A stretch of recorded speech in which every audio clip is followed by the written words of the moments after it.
Bonjour et bienvenue à Vie de foi. Quelle joie de vous avoir avec nous aujourd'hui et quelle joie pour nous de recevoir le pasteur Yvan Carluère de l'Église MLK. Bonjour, pasteur. Bonjour, Joël. Ça va bien aujourd'hui? Ça va très bien, on est parti. Ah oui, super, gloire à Dieu. Bien, c'est vraiment un plaisir pour moi de te recevoir à l'émission. Mon épouse t'a rencontré hier. En fait, elle me racontait des belles choses sur toi et puis je suis certain que notre public va être aussi heureux de découvrir qui tu es. On va passer en fait une semaine à parler cœur à cœur ensemble pour découvrir qui est l'homme de Dieu qu'on entend prêcher à EMC TV. Et puis juste avant, pour ceux qui ne connaissent pas du tout, pasteur Yvan, tu es pasteur à Paris, tu es marié, 2 enfants, tu as une belle église qui s'appelle l'église MLK. Donc, tu veux peut-être nous partager un peu ton cœur sur ton église, ton ministère? Alors, ce qui est à l'intérieur est plus important que ce qui est à l'extérieur. Il y a tout un chemin pour arriver là. Aujourd'hui, je suis très reconnaissant de vivre une aventure hallucinante avec Dieu. Wow. Ce que l'on vit aujourd'hui n'était pas prévu. Voilà, je vais tout de suite être honnête. Ce n'était pas un rêve pour moi d'être pasteur à Paris. Ce n'était pas pensé dans ma tête d'avoir une grande église. Moi, n'importe quel service pour Dieu, même plus petit, aurait été très bien. Et puis Dieu a décidé d'étendre et de faire grandir. Et du coup, et je vais essayer de vous montrer en quelques jours comment le Saint-Esprit, il conduit, en fait, sans qu'on puisse toujours anticiper, mais il adapte en permanence, un peu comme Abraham, vers le pays que je te montrerai. Oui. Jamais j'aurais cru que ce pays, aujourd'hui, dans lequel je suis, c'était ce que Dieu avait prévu, mais c'était tellement bon. Voilà, c'est ça. Donc, un long chemin. Oui, gloire à Dieu. Et puis, c'est ça, tu es marié avec Nathalie, 2 enfants. Oui, qui ont quel âge? Alors, mon aîné, il a 8 ans. Ma fille, elle a 5 ans. Et donc, c'est 2 petites bénédictions dans ma vie qui grandissent et qui aussi m'apprennent à évoluer. Ah, c'est sûr, hein, parce qu'on grandit beaucoup avec nos enfants. On a plein d'opportunités de croissance. Même si nous sommes plus matures, des fois, nos enfants nous enseignent des leçons. Et puis, c'est une bénédiction certaine pour nous d'avoir nos familles. Gloire à Dieu. Et dans la famille de Dieu, c'est merveilleux qu'on peut apprendre à te découvrir. Parce que, comme je priais ce matin, une des choses que j'ai souvent à cœur, c'est de découvrir les trésors de Dieu. Moi, j'aime ça, découvrir les trésors de Dieu. Et dans Éphésiens 4, verset 11, on lit en fait que Dieu a donné à l'Église les 5 ministères. Et j'aime puis, ce texte. Comme tu es un des dons de Dieu, bien moi, je veux découvrir ce don-là.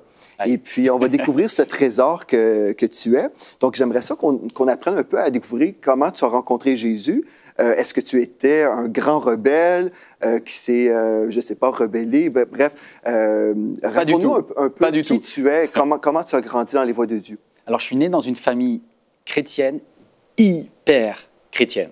Wow! C'est-à-dire que c'est assez rare en Bretagne, dans cette partie-là de la France, qu'il y ait une foi forte. Et donc, ma famille fait partie d'une exception, puisque déjà, mon grand-père, mon arrière-grand-père, ils étaient passionnés pour Dieu. Donc, il y a eu un impact de Dieu dans la vie de ma famille. Et puis, dans les années 70, lorsque mes parents se sont rencontrés, ils ont fait le choix d'abandonner un peu leur carrière et leur projet de réussite personnelle pour s'engager dans une œuvre chrétienne à fond. À fond. Donc, mon père a refusé à l'époque une carrière de professeur à la faculté. Il a accepté d'être dans un endroit beaucoup plus isolé, en centre-Bretagne. Et ils ont notamment donné une maison. Donc, ça a commencé, c'est pour juste montrer le niveau. Leur cadeau de mariage, quelque part, là, ils ont donné la maison, puis ils ont construit à côté.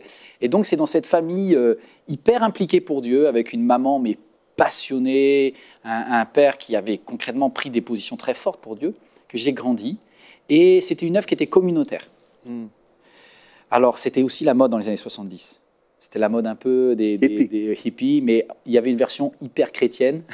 Comme le mouvement Jesus Movement. Ouais, là, alors, c'était pas hippie, mais c'était très l'idée de dire on va aller vers un évangile intégral, très basé sur la sainteté. Et l'idée était belle au départ. Et puis, progressivement, ça s'est déplacé parce que je pense qu'il y a manqué de garde-fous. Donc, alors que l'idée, la passion était vraiment pure et belle, il y a un peu d'orgueil et de violence qui s'est installée. Ça s'appelle la religion. Voilà. Donc, ça partait d'une intuition divine, je pense. Puis après, il y a eu une structuration humaine qui a commencé à être de plus en plus lourde, comme un joug. C'était une affaire familiale en plus. Alors là, pour tous les téléspectateurs qui entendent, si vous êtes engagé dans une œuvre, qui en plus, il y a une grande implication familiale, les conflits prennent une dimension terrible quand ils arrivent. On a vu, en fait, donc c'était mon oncle qui était le pasteur, et le début était beau, très beau. Il avait l'idée de créer quelque chose d'assez ouvert, beaucoup d'activités pour l'enfance, beaucoup de scoutisme, beaucoup de choses. Et au début, c'était un petit rêve, en fait. Donc moi, quand je nais en 1980, j'ai une église qui propose un tout en un. C'est-à-dire qu'on a une réunion tous les jours, à midi. Donc, j'étais vraiment gavé avec la parole de Dieu. Hein. Donc, dès que j'étais petit, j'avais de très bonnes monitrices d'école du dimanche. Donc, ma mère me racontait en plus l'histoire de la Bible. Je me suis converti dès que j'ai pu comprendre. Donc, je crois que c'est un petit peu ton histoire aussi. Je suis tombé dedans. Je suis tombé dedans et j'ai dit dès le début, Seigneur, je veux te servir, je veux te plaire, que ma vie te serve. C'était mon objectif de vie. Et là, donc les années passent, je suis investi en scoutisme, mon rêve c'est de devenir pasteur, mon rêve c'est de servir Dieu, jusqu'à ce que des choses commencent à choquer.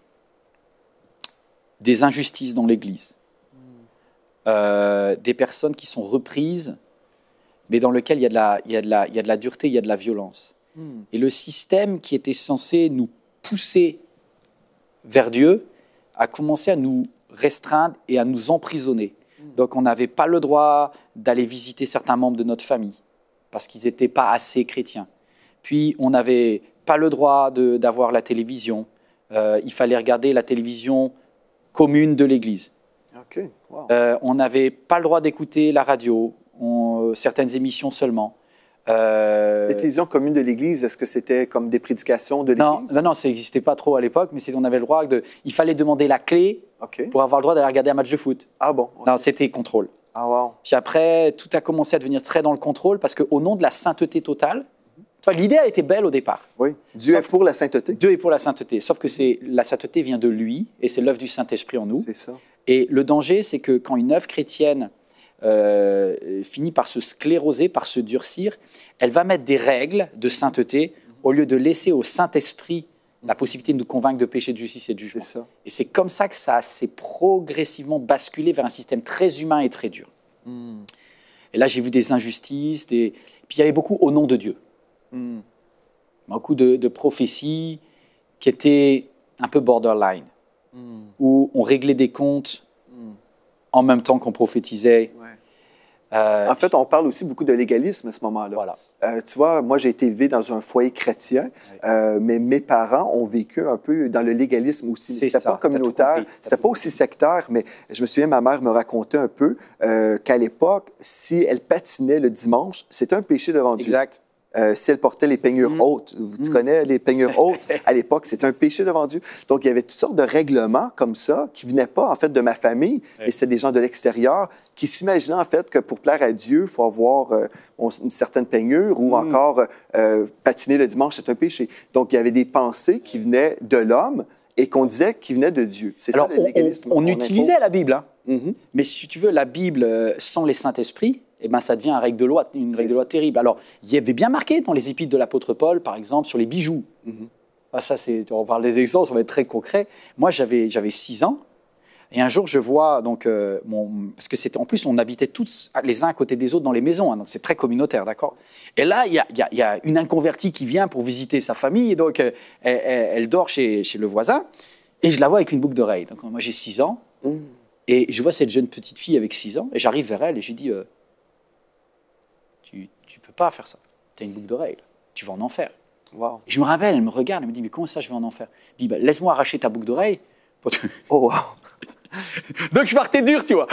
Wow. J'étais persuadé que je voulais plaire à Dieu et c'était sincère. J'étais sincère et dur. Et sincèrement dans l'erreur. Tu vois, un zèle amer. Et ça a marqué mon enfance. Donc, j'aimais Dieu, mais j'avais un concept religieux hyper dur. Et à un moment, eh ben, Dieu permet, alors c'est dur à dire, mais Dieu permet que le malheur frappe notre famille et que la violence qui d'habitude était sur les autres, elle tombe sur nous. Donc j'ai ma grand-mère qui avait 82 ans, donc c'était la mère du pasteur. Et un jour, elle a été accusée, alors en plus c'était à tort, mais bon, d'avoir annoncé un service de baptême. OK. Et donc elle a été privée de Sainte Seine et exclue donc, de la Sainte Seine, de la communion, pendant 2 mois. Ouais, je vois que tes yeux sont... C'est hallucinant. Et moi je me rappelle, mon tonton, à ce moment-là, il vient dans la maison et dit, elle a touché aux choses saintes, elle sera coupée de la communion pendant 2 mois. Wow. Et je me rappelle, ma mère pleurait, et moi j'étais bouleversé. À ce moment-là, je dois avoir 12 ans, 13 ans peut-être. Et c'est un moment qui choque ma vie. C'est un moment qui choque ma vie. Je me dis, comment Dieu pourrait être aussi dur et aussi cassant. Et je vois ma grand-mère qui s'effondre. Et ma mère, un matin, elle prend le téléphone et elle dit, ben, aujourd'hui, je ne viendrai pas. Parce qu'il y avait des journées obligatoires d'église, de service. Et donc, elle dit, je ne viendrai pas, mon En fait, c'est son fils, en fait, qui a C'est son fils imposé qui ça. l'a exclu, ouais. Wow. Ouais, c'était horrible. On ne peut pas imaginer le niveau de violence que c'était. C'était terrible. Et donc, j'ai vu ma grand-mère pleurer. À partir de ce moment-là, ma mère, il y a un truc qui a cassé dans sa tête au niveau de sa joie de vivre. Donc, elle a commencé une dépression, en fait. Wow. Elle a commencé une dépression. Et pendant 2 ans, c'était vraiment sombre. J'ai à cœur de dire pour nos téléspectateurs, en fait, Dieu veut qu'on soit heureux. Ouais. Et quand on est dans un chemin qui n'est pas de Dieu, même si ça peut paraître de Dieu, comme on peut être dans un système religieux, on doit vraiment s'examiner soi-même et voir, est-ce que je suis heureux aujourd'hui? Je me souviens, moi, j'ai été dans une église qui était pas comme celle qu'on a démarrée. On va juste dire ça comme ça. Mais c'est l'église où j'ai rencontré mon épouse Mathilde. Et puis, pendant 4 ans, j'ai étudié la théologie à fond. Moi, je viens d'un mouvement plutôt pentecôtiste. Et puis, ce mouvement-là, c'était pas du tout pentecôtiste. C'était vraiment calviniste. Et puis, bon, je me suis remis en question sur plein de doctrines. Et puis, pendant 4 ans, j'ai perdu ma joie, j'ai perdu, bref, la raison pourquoi Dieu m'avait sauvé. J'étais rendu un chrétien intellectuel et vraiment, je vivais dans ma tête. Et un jour, j'ai dit à mon épouse, en fait, le Saint-Esprit me parlait et me disait, regarde comment ça se passe dans ta vie, parce que j'étais triste, malheureux, intellectuel. C'est pas mal d'être intellectuel, mais pas quand on devient malheureux. Hein. Et puis, le Seigneur m'a dit, c'est pas moi qui t'enseigne, parce que quand je t'enseigne, c'est doux et léger. Quand tu te casses la tête là, pour tout comprendre, bien, c'est forcément pas le Saint-Esprit qui t'enseigne. Et puis, là, j'ai dit au Seigneur, Seigneur, je te remets toutes mes questions, même si je comprends rien. Si c'est juste au ciel que je comprendrai ces choses, ça va. Puis j'ai remis ces questions-là au pied du Seigneur. Et puis à ce moment-là, mon épouse, on était couchés dans le lit ensemble. Ma femme commence à pleurer, parce qu'elle ressentait comme ce fardeau qui disparaissait. Et puis j'ai réalisé à partir de ce moment-là, en fait, que j'avais emprunté un chemin qui était charnel. C'était un chemin totalement intellectuel, humain. Et le Saint-Esprit me disait, c'est pas comme ça que je t'enseigne. Et puis à partir de ce moment-là, ma vie a changé. Là, j'ai commencé à dire, OK, Seigneur, je veux que tu m'enseignes. Et après, je rencontrais des chrétiens qui me répondaient sans que je leur pose la question, mais j'avais toutes sortes de réponses qui arrivaient naturellement comme ça. Et puis, j'ai pris cette décision dans ma vie que plus jamais que je retournerai en arrière. Et puis, je suis toujours intellectuel, on a toujours un cerveau, mais j'apprends pas de la même façon. Mais tu avais la possibilité de te libérer, tu vois. Ouais. Or, à l'époque, moi, j'étais plus petit. Ouais. Et le problème de tous ceux qui... Il y en a des téléspectateurs qui ont été dans des églises, même plus que abusives, tu vois. Ça peut être, il y a des endroits un peu sectaires, hein, ça existe, hein, partout, qui sont basés sur l'évangile au départ et qui évoluent vers un système sectaire. Ouais. Et on ne sait pas toujours comment s'en sortir. Surtout qu'on était coupé de tout, tu vois. C'est un peu comme la Corée du Nord spirituelle. De ce que tu as fait, c'était merveilleux parce que tu as réussi, toi, tu avais une maturité. Mais moi, ma maman, elle était un peu dépendante psychologiquement.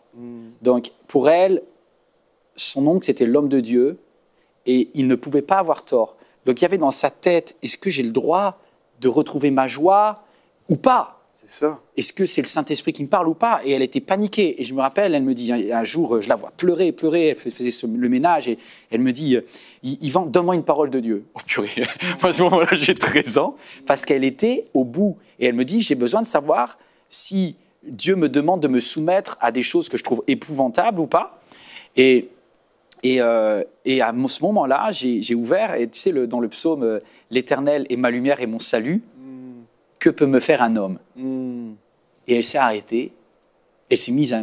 Tu me donnes une parole de Dieu, là.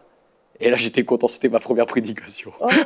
J'ai dit, waouh, le Saint-Esprit peut m'utiliser. L'Éternel est ma lumière et mon salut, que peut me faire un homme? Je ne sais pas s'il y a une téléspectatrice, un téléspectateur qui est là. Dieu est au-dessus de tout ce que les hommes et les systèmes humains peuvent faire. Dieu est au-dessus de toute religion, même qui se dit être de Dieu. Ouais. Et là, ça a été un moment de respiration. Ce n'est pas fait en un jour. Hein. On ne sort pas comme ça d'un système où on a été embrigadé. Hein. Il nous a fallu plusieurs mois. On a de nouveau eu des rechutes. Hein. Je me rappelle quand ma grand-mère, le lendemain de Noël, elle nous appelle en disant... elle était en pleurs, on avait du mal à comprendre ses mots au téléphone. Et elle dit... parce qu'elle continuait, c'était son fils, donc elle offrait des cadeaux à tout le monde. Ma grand-mère était très, très généreuse, donc elle avait 82 ans et elle envoie tous les cadeaux de Noël. Et en fait, toute sa famille qui la marginalisait, en fait, a renvoyé tous les cadeaux de Noël au-dessus du portail. Oh, wow. Donc elle a retrouvé tous les cadeaux de Noël de ses petits-enfants. C'est cruel, en fait. Ah, ça, c'est un esprit religieux. C'est au-delà, c'est voilà, pas une personne qui fait ça seulement. C'est inspiré par... oui, mais ça dure, c'est chaud. Moi, j'étais... là, il y a mon petit frère Florent, là, c'est pareil. Lui, devait avoir... Moi, j'avais dû avoir 13-14, donc lui, il devait avoir 9 ans, 8 ans, 9 ans, 10 ans peut-être. Et puis, on avait construit une cabane en face de l'œuvre de Dieu, parce qu'il y avait le bâtiment, hein, donc, et on avait notre cabane, on habitait en face. On avait construit une très belle cabane. Et puis, un jour, il y a Florent, il vient me voir, il me dit « Yvan, la cabane est cassée. » Je dis, comment ça, la cabane est cassée? Il y a des tempêtes, mais bon, on ne va pas casser une cabane comme ça. Et alors, du coup, on a vu notre cabane qui avait été cassée. On a dit, ces trucs, c'est fou, ça. Comment la cabane a pu être cassée?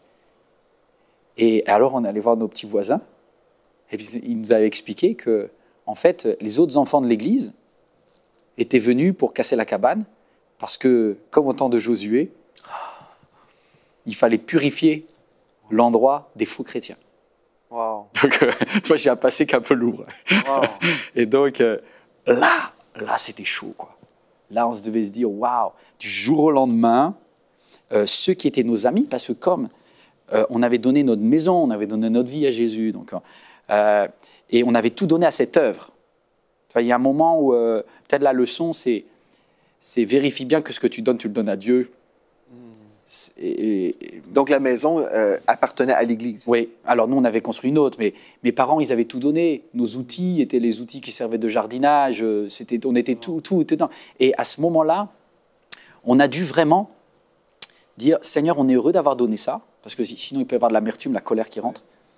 Et moi je prenais mon vélo et puis je me suis dit Seigneur, aide-moi à faire la différence. Et mon papa était très bon là-dedans. L'Éternel est ma lumière et mon salut, que peut me faire un homme? Ne confonds pas Dieu avec des actes qui sont faits contre toi au nom de Dieu. Si je n'avais pas eu ça, je serais devenu un terrible incroyant. Et j'ai vu des personnes qui sont sorties de cette œuvre, qui avaient bien commencé, et qui sont devenues de terribles incroyants. Et Dieu m'a protégé, et c'est un miracle qu'aujourd'hui je sois devant toi. C'est un miracle que je sois chrétien, parce que j'aurais pu tout envoyer par terre. Ma mère, elle disait, faut pas jeter le bébé avec l'eau du bain. Quand on vide une baignoire, faut pas laisser partir le bébé avec. Et c'est très important de ne pas confondre Dieu et tout système, parce que partout où les hommes interviennent, il y a forcément des erreurs. C'est ça, mais il n'y a aucune église parfaite. Voilà, c'est ça. Et comme j'ai souvent dit dans notre église, j'ai dit, notre église est imparfaite aussi, et puis c'est certain parce que dès que j'arrive dans une église, moi qui est imparfait, bien l'église, même si vous êtes tous parfaits, je dis parce que je suis là, l'église est imparfaite. Parce qu'il n'y a personne de parfait, en fait.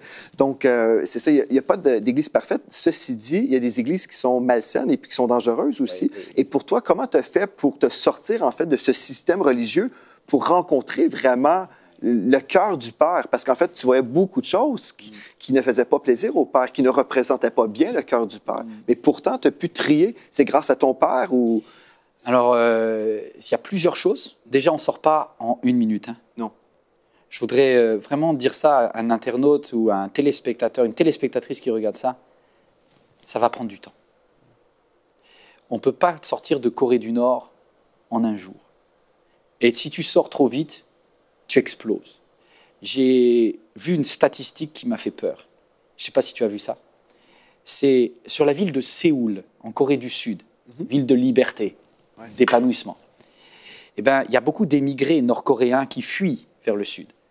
Et quand ils arrivent à Séoul, les études statistiques montrent que la population qui se suicide le plus à Séoul, c'est les Nord-Coréens. Donc, c'est des gens qui ont tout quitté pour la liberté, mais quand ils arrivent dans la liberté, ils n'arrivent pas à garder la joie de vivre parce qu'ils sont trop déboussolés, trop perdus. Donc, il m'a fallu beaucoup de temps. Et c'est pour ça que mon papa était important parce que lui, il a apporté la doctrine. Alors, c'est là où c'est bon d'écouter des messages équilibrés. Merci pour vos émissions. Nourrissez-vous de messages équilibrés parce que c'est extraordinaire. Mon papa, il nous a dit, voilà, Luther, c'est le salut par grâce. Et donc, j'ai fait un mini-institut biblique à 13 ans, 14 ans, parce que tous les soirs, il disait, par exemple, si l'un prophétise, les autres jugent. On n'est pas sauvé parce qu'un pasteur, parce qu'une église nous dit quelque chose. On est sauvé parce que l'on croit en Jésus et qu'on a demandé pardon pour nos péchés. Donc tous les soirs, on gardait bien l'idée que tu sais bien ce texte de Éphésiens 2. Moi, en fait, je pourrais juste le lire pour ceux qui ne connaissent pas. Le texte, en fait, on parle du salut par grâce. Éphésiens 2:8 qui nous dit, c'est par la grâce que vous êtes sauvés, par le moyen de la foi. Et cela ne vient pas de vous, c'est le don de Dieu, ce n'est point par les œuvres, afin que personne ne se glorifie. Et là, certaines personnes diront, oui, mais si c'est par la grâce que nous sommes sauvés par le moyen de la foi, est-ce que ceci veut dire que je peux vivre de n'importe quelle façon? Mais au verset 10, nous sommes son ouvrage ayant été créé en Jésus-Christ pour de bonnes œuvres. Très beau. Donc, nous sommes sauvés pour faire des bonnes choses, mais ce n'est pas parce qu'on fait des bonnes choses qu'on peut mériter le salut. Et la religion nous enseigne toujours, en fait, fais quelque chose, et si tu fais des choses assez bien, Dieu va approuver de ta vie. Mais en fait, on réalise tous que nous sommes tous pécheurs, incapables de se sauver nous-mêmes, donc nous avons forcément besoin de la grâce de Dieu. Pasteur Joël, je peux te dire quelque chose? Je suis impressionné que on ne savait pas qu'on allait dire ça, tu ne savais pas que j'allais lire ce verset, et tu l'avais déjà préparé à la bonne page. Donc je pense qu'un internaute a besoin d'entendre ce verset. C'est par la grâce que vous êtes sauvés, par le moyen de la foi. Ça ne vient pas de vous, c'est un don de Dieu. C'est ça. C'est extraordinaire. Et moi, ça m'a sauvé. Ouais. Même si on ne sort pas forcément du jour au lendemain, dans le sens qu'on doit vivre un processus de transformation, soit être transformé par le renouvellement de l'intelligence afin de discerner la volonté de Dieu, ce qui est bon, agréable et parfait. Donc, une personne qui sort de la Corée du Nord, par exemple, spirituelle, bien, elle peut être délivrée d'un seul coup, dans le sens que Dieu se révèle à elle et puis elle réalise, non, ce n'est pas la vérité. Mais là, avant de tout comprendre, il va y avoir un processus, mais vous pouvez vivre une délivrance aujourd'hui même. Oui. Si on épouse la parole de Dieu et on réalise, non, c'est par la grâce que nous sommes sauvés. Et si aujourd'hui, vous réalisez que vous êtes dans un système religieux, vous êtes là, vous êtes pris peut-être même dans des combats, peut-être vous êtes dans une famille religieuse comme ça. Et on peut vivre comme ça et dire, mais comment est-ce que je vais faire? Ma famille est dans cette église. Même j'ai eu des gens qui étaient dans les témoins de Jéhovah qui nous ont écrit récemment, des gens qui ont écouté les enseignements qu'on a fait ici, qui ont été totalement libérés de cette association religieuse. Mais là aussi, leur famille demeure dans ce mouvement-là. Donc, il y a des défis. C'est pas facile, mais Dieu est là. Et c'est ça la solution qu'on veut vous proposer aujourd'hui. Si vous relâchez votre foi et vous êtes prêt à sortir des ténèbres et entrer dans la lumière de Dieu, tout peut changer dans votre vie. Tout peut changer. Et vous pouvez vraiment vivre le miraculeux, comme le pasteur Yvan a vécu, certainement une délivrance de la religion pour entrer dans cette vie de liberté qui est une relation véritable avec Dieu. Ben moi, je l'ai gardé à ce moment-là. C'est-à-dire qu'en prenant mon vélo, là, seul, je me suis dit, Dieu, quelque part, sauve-moi. Ouais. Et il n'y a pas de fatalité. C'est-à-dire, on peut être dans un endroit très favorable et s'éloigner de Dieu. On peut être dans un endroit très défavorable et s'approcher de Dieu. Donc, j'ai envie de dire à toi qui regardes cette émission, choisis qui tu veux suivre. Et la tentation, peut-être des fois, c'est de dire, mais j'ai pas choisi Jésus, je me suis pas converti ou j'ai abandonné ma foi parce que j'étais trop déçu. Ben, je suppose que tu as plein de courriers ou de gens qui regardent cette émission et qui disent, bon, allez, c'est la dernière fois que je regarde. Et puis, de toute façon, la religion, et puis toutes ces histoires, j'étais trop déçu. Puis même, il y a un pasteur, il m'a déçu. Et puis, il y a un ancien qui m'a dit du mal. Ouais, mais au ciel, on ne va pas seulement arriver lorsqu'on sera devant le trône de Dieu et on pourra dire, excuse-moi, oui, c'est vrai, j'ai fait n'importe quoi de ma vie, mais ce n'est pas de ma faute, j'étais trop déçu. Merci Seigneur pour celui ou celle qui aujourd'hui dit, jusqu'au bout, je veux te suivre, dans les moments faciles, dans les moments difficiles. Ça peut être une journée de salut pour quelqu'un aujourd'hui. J'aimerais ça, Pasteur Yvan, t'inviter à prier avec les personnes à la maison. Il y a des gens qui sont peut-être épuisés, spirituellement épuisés. Oui. Et j'aimerais ça vous inviter à ouvrir votre cœur. Aujourd'hui, ouvrez votre cœur parce que je crois que le pasteur Yvan a des paroles, une prière qui va vraiment vous aider à sortir de cette situation difficile. Nous savons que notre Dieu est un Dieu de consolation. Il veut vous consoler, il veut vous toucher aujourd'hui, mais vous devez ouvrir votre cœur pour recevoir les soins du Saint-Esprit. Amen. Oui, notre Père, on te prie parce que tu connais exactement la situation que vit la personne qui regarde maintenant. Et Seigneur, là où moi je ne peux pas intervenir parce que mon histoire est encore différente de son histoire, mais toi tu connais les détails de tout ce qu'il ou elle a vécu. Tu sais quand est-ce qu'elle a crié à toi, tu sais quand est-ce qu'elle a été déçue par les hommes, tu sais quand il a pris ce combat dans sa tête, de dire est-ce que c'est Dieu qui permet ça? Pourquoi papa? Est-ce que tu existes? En cet instant, je te demande de nous aider à capituler devant toi. Voilà, tu es Dieu dans le ciel et on est responsable de te choisir. Indépendamment de tout ce que les autres autour de nous font, je suis responsable et la personne qui regarde cette émission, je prie pour elle. Donne à cette personne de choisir la vie. Moi, je peux dire avec ce témoignage que tu m'as arraché de tout ce qui pouvait être cassé dans ma vie, de tout ce qui pouvait être dur dans ma vie. Merci de le faire pour ma sœur en cet instant, qu'elle soit libérée parce que tu es avec elle, l'Éternel et sa lumière et son salut, de qui elle aurait crainte, de personne, parce que c'est l'œuvre du Saint-Esprit maintenant et je te loue au nom de Jésus. Amen. Amen. Gloire à Dieu. Bien, merci, Pasteur Yvan, d'avoir été là. Nous avons été bénis. Et puis aussi, je sais que vous avez été bénis à la maison. Si vous avez fait cette prière pour la première fois, peut-être vous avez donné votre vie au Seigneur Jésus-Christ. Peut-être vous êtes un chrétien dans une situation difficile et puis vous vous êtes reconsacré aujourd'hui. Bien, peu importe votre situation, écrivez-nous dès aujourd'hui en écrivant à videfoi@emctv. Donc, videfoi@emctv. Et puis, ça va être un plaisir pour nous de recevoir votre témoignage. Donc, merci à vous également d'avoir été là. D'ici à la prochaine fois, soyez richement bénis.